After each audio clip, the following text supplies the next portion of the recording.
మీరు ఇంజనీరింగ్ చేశారా? జాబ్స్ కోసం సెర్చ్ చేస్తున్నారా? 3600 మందికి పైగా స్టూడెంట్స్ కి జాబ్స్ వచ్చేలా చేసిన కోడ్ జ్ఞాన్ 100 డేస్ సాఫ్ట్వేర్ కోర్సులో జాయిన్ అవ్వండి. మీ కెరియర్ ని బిల్డ్ చేసుకోండి.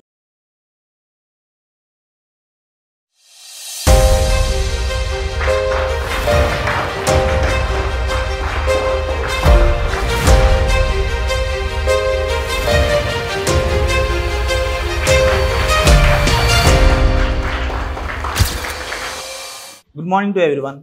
My name is Yashwant Palepu. I am from Chirala. నేను బాపట్ల ఇంజనీరింగ్ కాలేజ్లో కంప్యూటర్ సైన్స్ చేశాను 2024లో. అయిపోయిన తర్వాత ఎన్నో ఇన్స్టిట్యూట్స్ తిరిగాను హైదరాబాద్ వచ్చి, కానీ అవ్వాల. సో మా ఫ్రెండ్ అజయ్ అనే అబ్బాయి రెఫర్ చేశారు నన్ను కోడ్ జ్ఞాన్లో. December 26th జాయిన్ అయ్యాను ఇక్కడ.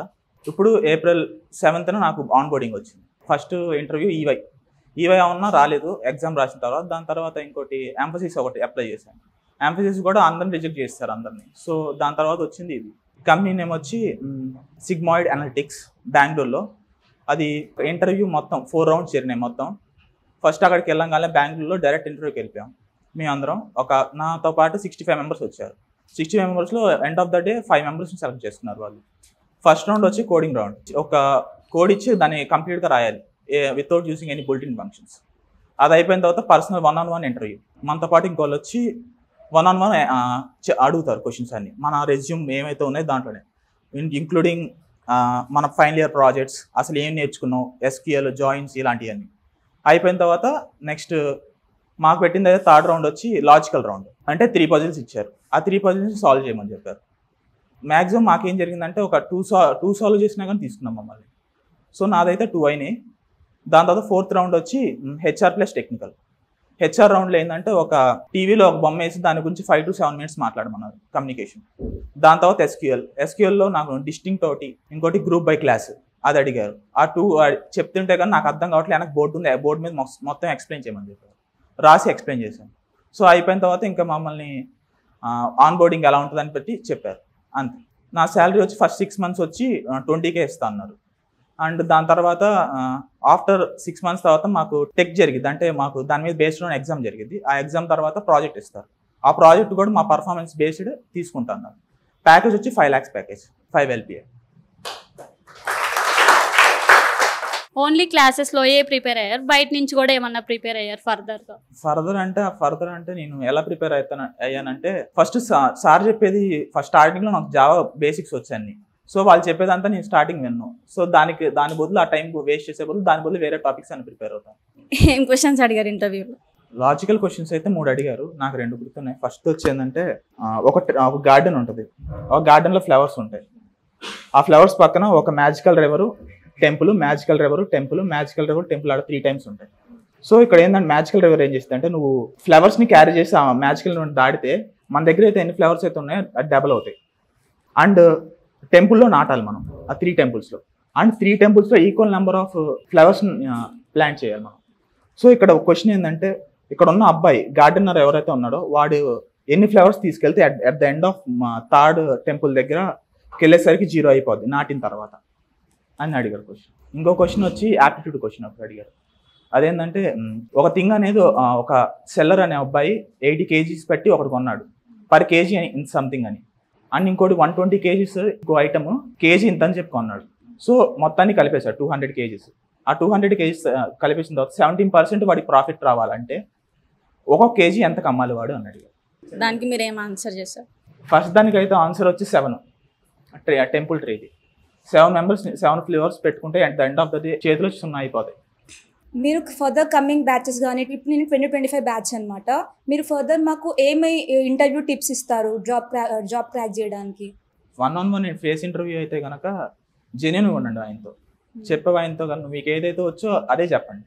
తెలియంది దాని మీద నాకు తెలుసు అంటే మాత్రం తీసుకోరు ఖచ్చితంగా.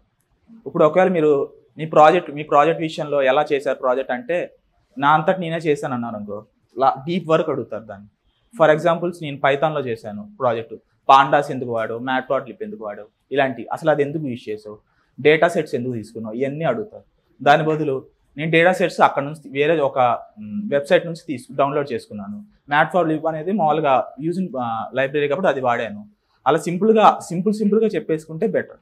అండ్ అలాంటి నేను చాట్‌జీపీటీ వాడానని జెన్యూన్గా చెప్పండి ఒకవేళ వాడుంటే కనుక.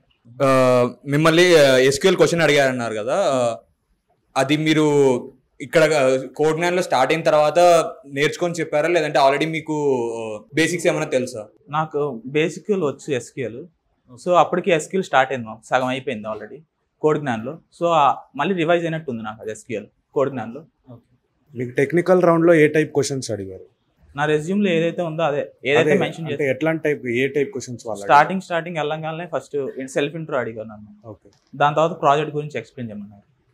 నా ప్రాజెక్ట్ మొత్తం ఎక్స్ప్లెయిన్ చేసిన తర్వాత దానికి చాలా డీప్ క్వశ్చన్స్ అడిగారు. దానికి సమాధానం చెప్పాను.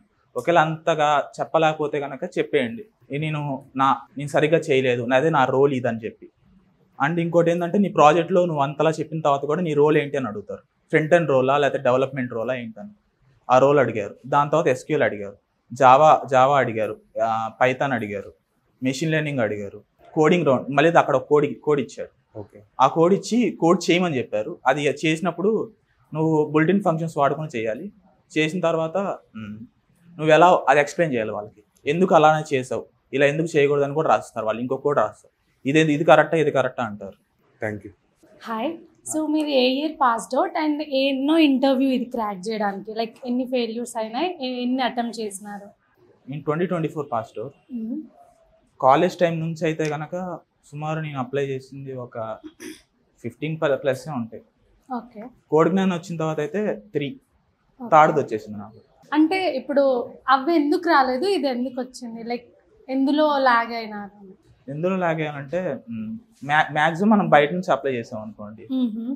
ఇప్పుడు ఒక పోర్టల్ వచ్చింది, పడింది. ఇప్పుడు ఇన్స్టాగ్రామ్లోనే లేకపోతే లింక్డ్ఇన్లోనే అప్లై చేసాం. లింక్డ్ఇన్లో అప్లై చేస్తే ఖచ్చితంగా రిప్లై రాదు ఆటోమేటిక్గా, మెయిల్స్ కూడా రావు. అండ్ ఏమన్నా పోర్టల్స్లో అప్లై చేస్తే జస్ట్ మామూలుగా మనం అప్లై చేసి ఉంటాం, మరి అక్కడ నుంచి రిప్లై మాత్రం రాదు మనకి, ఎందుకంటే వాళ్ళు మనం కన్సిడర్ చేయరు అంతగా. అండ్ ఇక్కడ కోడ్జ్ఞాన్ నుంచి వెళ్ళాం అనుకో, వాడు కోడ్జ్ఞాన్ నుంచి పర్టికులర్గా మనం ఇక్కడ నుంచి తీసుకెళ్తాను అని చెప్పి వాళ్ళకి ఇన్ఫార్మ్ చేస్తారు. సో వాళ్ళు కన్సిడర్ చేస్తారు, ఇక్కడ నుంచి వీళ్ళు వస్తున్నారు కాబట్టి వీళ్ళు బాగా పేరు ఉంటుంది కనుక కోడ్జ్ఞాన్కి ఆల్రెడీ దీని నుంచి మంచి స్టూడెంట్స్ వస్తారనుకొని వాళ్ళు యాక్సెప్ట్ చేస్తారు. ఇప్పుడు 2 ఇంటర్వ్యూస్ అటెండ్ అయినా అని చెప్తున్నారు కదా, ఏమి చేంజ్ చేసుకోవడం వల్ల ఇది క్రాక్ చేసినారని? ఇంటర్వ్యూస్ అయితే నాకు ఫస్ట్ అయితే ఓకే, ఇది ఫస్ట్ ఇంటర్వ్యూ. ఈవై అయితే ఎగ్జామ్ రాసిన తర్వాత ఇంటర్వ్యూకి ఫెయిల్ అయిపోయినా, అంటే రిజెక్ట్ మెయిల్ వచ్చింది. నెక్స్ట్ ఎంఫసిస్ కూడా అంతే, రిజెక్ట్ మెయిల్. అది జస్ట్ మామూలుగా ఒక స్క్రీనింగ్ అడిగాడు. ఆ స్క్రీనింగ్ తర్వాత ఎందుకు అందరం రిజెక్ట్ చేశాడో కూడా తెలియదు, అది రిజెక్ట్ అయిపోయింది. దాని తర్వాత ఇది జనరల్గా అట్ట వెళ్ళాం, అందరం ఏదో వచ్చింది అన్నట్టు వచ్చేసింది అది. Congratulations for cracking job. First రౌండ్లో కోడింగ్ ఇచ్చారన్నారు కదా, అది బేసిక్ లెవెల్లో ఇచ్చారా, మీడియమా, అడ్వాన్సా? అడ్వాన్స్డ్ ఏం కాదు, బేసిక్ ఇచ్చారు. సెకండ్ ఫేస్ టు ఫేస్ ఇంటర్వ్యూలో ఇస్తారు. ఓకే. అంటే ఫస్ట్ రౌండ్ నాకు జస్ట్ బేసిక్ ఒకటి వచ్చింది, ఏంటంటే ఒక సెంటెన్స్లో ప్రతి ఒక్క వర్డ్ని రివర్స్ అడిగారు అంతే. ఓకే. సింపుల్. మా ఫ్రెండ్స్ని అయితే ఒకడికి ఒక సెంటెన్స్లో కామా ఉంటే కనుక ఆ కామాని తీసేసి దాని నెక్స్ట్ లెటర్ కూడా రిమూవ్ చేసి ప్రింట్ చేయమని చెప్పారు. బేసిక్ అడిగారు. కానీ టెక్నికల్ ఇంటర్వ్యూ 1-on-1 వెళ్ళినప్పుడు మాత్రం చాలా డీప్గా అడుగుతారు క్వశ్చన్స్. Okay, thank you.